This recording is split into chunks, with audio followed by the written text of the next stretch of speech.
بسم الله الرحمن الرحيم. شرط المفسر أمران،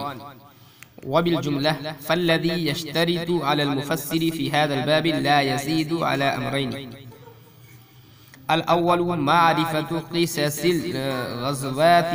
وغيرها مما وقع في الآيات الإيماء إلى خصوصياتها، فما لم تعلم تلك القصص لا يتأتى فهم حقيقتها. والثاني الاطلاع على فوائد بعض القيود، وكذا أسباب التشديد في بعض المواضع تتوقف معرفتها على أسباب النزول.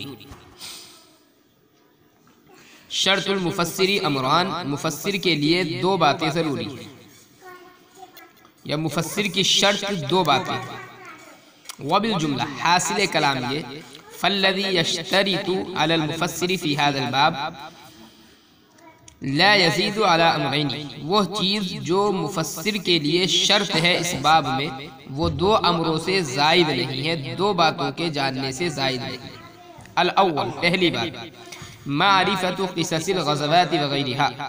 غزوات وغیرہ کے ان واقعات کو جاننا، مما وقع فی الآیات الایماء الی خصوصیاتها، جن کی خصوصیات کی طرف آیات میں اشارہ آیا ہے۔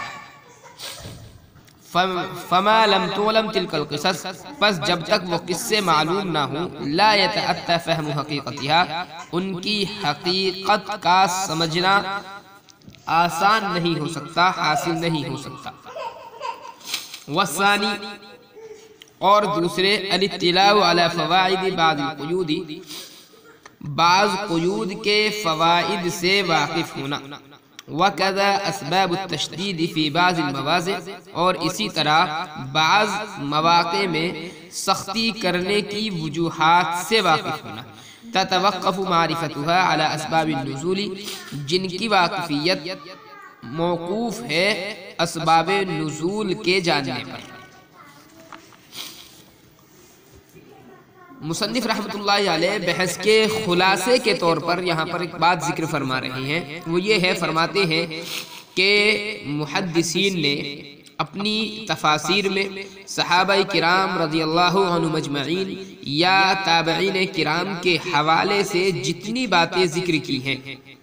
ایسا نہیں ہے کہ مفسر کے لیے ان تمام باتوں کا جاننا ضروری ہو، بلکہ ان تمام باتوں میں جو محدثین اپنی تفاسیر میں، مفسرین اپنی تفاسیر میں ذکر کرتے ہیں، ان میں سے صرف دو باتیں ہیں جن کا جاننا مفسر کے لیے ضروری ہے۔ پہلی، ان واقعات کا جاننا جن کی خصوصیات کی طرف آیات میں اشارہ ہے، اب وہ چاہے غزوات نبوی صلی اللہ علیہ وسلم کے واقعات کے قبیل سے ہوں یا غزوات کے علاوہ دیگر واقعات۔ یہ کیوں ضروری ہے؟ اس لیے کہ آیات میں جن واقعات کی طرف اشارہ آیا ہے، جن واقعات کے خصوصیات کی طرف اشارات آیات میں موجود ہیں، ان واقعات کو جانے بغیر آیت کی حقیقت کو سمجھنا آسان نہیں ہو سکتا۔ جیسے مثال کے طور پر، اذ انتم بالعدوۃ الدنیا وهم بالعدوۃ القصوى والركب اسفل منکم، یہ جو آیت ہے اس کے اندر غزوہ بدر کی خصوصیات کی طرف اشارہ کیا گیا ہے۔ ایسے ہی وَإِذْ غَدَوْتَ مِنْ أَهْلِكَ تُبَوِّئُ الْمُؤْمِنِينَ مَقَاعِدَ لِلْقِتَالِ، اس میں غزوہ احد کی خصوصیات کی طرف اشارہ ہے۔ یا ایسے ہی تیسری آیت ہے، اذ اخرجہ الذین کفروا ثانی اثنین اذ ہما فی الغار، اس واقعے میں ہجرت کی خصوصیات کی طرف اشارہ ہے۔ تو اس قسم کے اشارے جو ہیں قرآن کریم میں بے شمار ہیں۔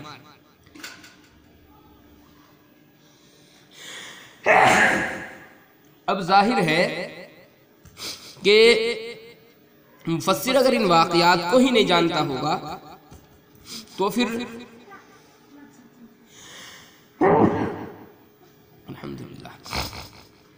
مفسر اگر ان واقعات کو نہیں جانتا ہوگا تو یہ جو آیات میں اشارے موجود ہیں وہ اس کو سمجھ نہیں سکے گا، اور آیت کا کما حق ہو پھر تفسیر کا حق ادا نہیں کر سکتا۔ تو پہلی بات تو یہ ہے کہ وہ واقعات جن کی خصوصیات کی طرف آیات میں اشارے موجود ہیں ان واقعات کا جاننا۔ دوسری جو چیز ہے وہ یہ ہے کہ بعض قیودات قرآن کریم میں ذکر کی ہیں یا بعض جگہوں پر سختی کرنے کی وجوہات ہیں، ان کو ذکر کیا گیا ہے، تو ان کا جاننا بھی ضروری ہے کہ اگر کچھ قیودات قرآن کریم نے کہیں پر ذکر کی ہیں تو ان قیودات کا فائدہ کیا ہے، یا بعض مواقع پر اگر سختی ہے تو ان سختیوں کا فائدہ کیا ہے، ان کی وجوہات کیا ہے۔ لیکن ظاہر بات ہے کہ فوائد قیود جو ہیں اور تشدید کی وجوہات، اس کا جاننا چونکہ اسباب نزول کے جاننے پر موقوف ہے، اس لیے اسباب نزول کا جو جاننا ہے وہ بھی ضروری ہوتا ہے، کیونکہ اسباب نزول سے ہی فوائد قیود کا پتہ چلتا ہے اور تشدید کی وجوہات کا پتہ چلتا ہے۔ مثال کے طور پر حضرت ابی بن کعب رضی اللہ تعالیٰ عنہ، ان کی ایک روایت ہے، فرماتے ہیں کہ سورہ بقرہ میں عورتوں کی عدت بیان کی گئی تو لوگوں نے کہا کہ کچھ عورتیں ایسی ہیں جن کی عدت بیان نہیں کی گئی، ایک چھوٹی بچیاں ہیں جن کو حیض نہیں آتا تو ان کی عدت نہیں بیان کی گئی ہے، دوسری سن رسیدہ عورتیں ہیں جن کی عمریں زائد ہو گئی ہیں، جن کو حیض آنا بند ہو گیا ہے، ان عورتوں کی عدت بیان نہیں کی گئی، تیسری حاملہ عورتیں ہیں، ان عورتوں کی عدت بیان نہیں کی گئی، تو اس پر جو ہے پھر یہ آیت نازل ہوئی وَاللَّائِي يَئِسْنَ مِنَ الْمَحِيضِ مِن نِّسَائِكُمْ إِنِ ارْتَبْتُمْ فَعِدَّتُهُنَّ 3 أشهر وَاللَّائِي لَمْ يَحِضْنَ وَأُولَاتُ الْأَحْمَالِ أَجَلُهُنَّ أَن يَضَعْنَ حَمْلَهُنَّ،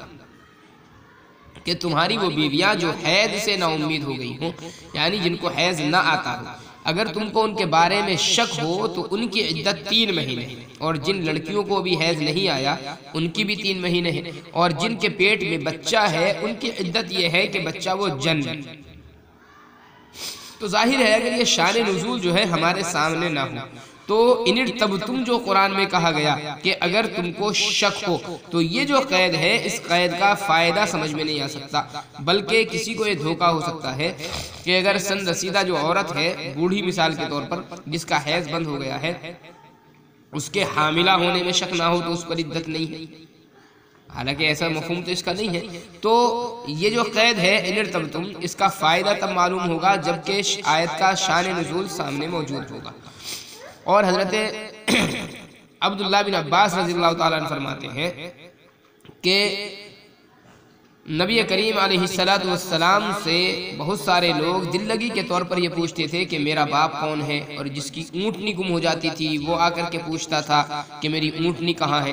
تو اس کے بارے میں آیت نازل ہوئی یا ایھا الذین آمنوا لا تسألوا عن اشیاء ان تبد لکم تسؤکم، لوگوں کو خطاب ہے کہ مسلمانوں ان چیزوں کے بارے میں سوال نہ کیا کرو کہ اگر تمہارے سامنے وہ ظاہر کر دی جائے تو تمہیں برا محسوس ہو، برا معلوم ہو۔ اب اگر یہ شان نزول ہمیں معلوم نہیں ہوگا تو پھر فضول سوالوں سے روکنے کی جو وجہ ہے وہ سمجھ میں نہیں آ سکتی کہ نبی علیہ السلام سے سوال کرنے سے کیوں روکا جا رہا ہے۔ شان نزول سامنے ہوگا تو وجہ سمجھ میں آ جائے گی کہ آقا علیہ السلام سے فضول باتوں کو معلوم کرنے سے کیوں روکا گیا ہے۔ تو بہرحال مفسر کے لیے 2 چیزیں ضروری ہیں جاننا، ایک ان واقعات کا جاننا جن کی خصوصیات کی طرف آیات میں اشارہ موجود ہے، اور دوسرے قیودات کے فوائد کا جاننا اور بعض مواقع میں سختی کرنے کی جو وجوہات ہے ان کا جاننا۔ یہ 2 چیزیں مفسر کے لیے ضروری ہیں، اور فوائد قیود جو ہے یہ چونکہ موقوف ہوتے ہیں اسباب نزول پر، تو اس لیے اسباب نزول کا جاننا بھی یہ ضروری ہے۔